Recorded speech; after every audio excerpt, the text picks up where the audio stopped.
السلام عليكم، ازيكم؟ تعالوا بقى النهارده نعمل فراخ مشويه كده.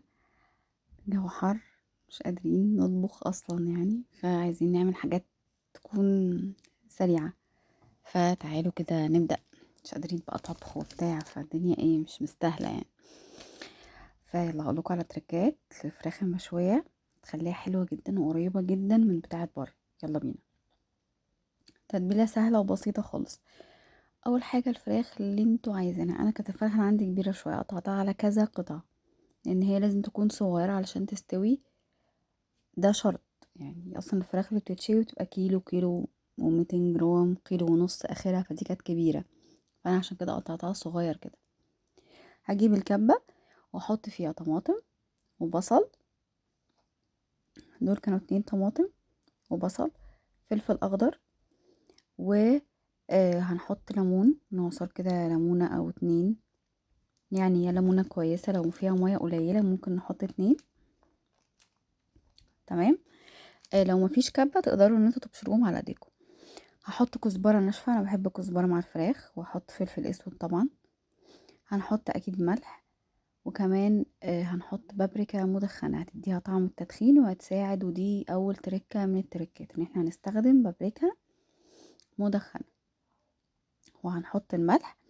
هنحط شوية من الزيت، وهنقفل ونضرب كويس جدا. انا عايزاهم يتضربوا على قد ما تقدروا، اعصروهم وضربوهم كويس قوي، لان انا هصفيهم دلوقتي بايدي. انا عايزة المية بس بتاعة الحاجات دي، مش عايزة الخضار ده معايا، لان الخضار ده لو دخل هيتحرق في الفراخ، ويعني مش هيبقى له لازمه. انا عايزه الميه بتاعته، عايزه الميه هي اللي تدخل جوه تتبيله الفراخ. طيب، تقدروا ان انتوا تستخدموا التفل ده، تركنوه او تحطوه في الفريزر تستخدموه لكفته. هينفع جدا. تمام. يعني قصدي لو مش عايزين ترموه تقدروا ان انتوا تخلوه للكفته.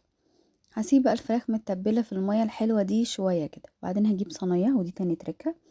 هنجيب صينية وهنحط فوقيها شبكة. ليه بقى؟ لان الشبكة هتساعد، هتوزع الحرارة كويس قوي مع الفراخ تحت الصينية او فوق الصينية. الشبكة فوق الصينية والصينية من تحت. هتساعد ان الفراخ التهوية توصل لها من كل اتجاه، وهتتشوي بطريقة كويسة جدا. طبعا هنكون في الوقت ده مسخنين الفرن عشان الفراخ تدخل الفرن سخن، وهدخلها الفرن. تعالوا بقى نعمل رز اصفر كده لذيذ. اول حاجه حطيت شويه من السمنه، استنيتها لما ساحت، وبعدين حطيت قرنفل وحطيت لومي. اول ما شميت ريحتهم، لو عندكم عود قرفه كمان حطوا. حطيت الرز الكميه اللي انا هستخدمها، وكمان حطيت لون اصفر، تقدروا او لون شروق الشمس، تقدروا ان انتوا تجيبوه من عند العطار. واللون ده كان معاه كمان شويه من الكاري. وحضرت فحمه بولعها كويس، وبعدين رصيت الفراخ في صينيه كده وولعت الفحمه.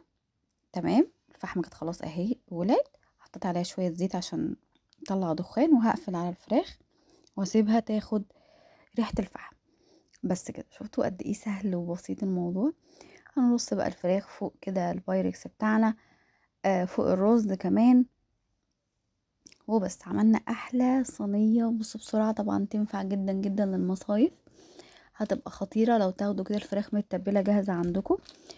تقدروا بقى تاخدوا التفل ساعتها تعملوا بيه الكفته كمان، التفل بتاع الخضار اللي احنا طلعناه. يعني كانت لازم تحط التاتش بتاعها. وبس رشة كده من رشة من البقدونس على الوش، وخلاص كده وصفتنا النهاردة تكون جاهزة. اشوفكم على خير الفيديو الجاي.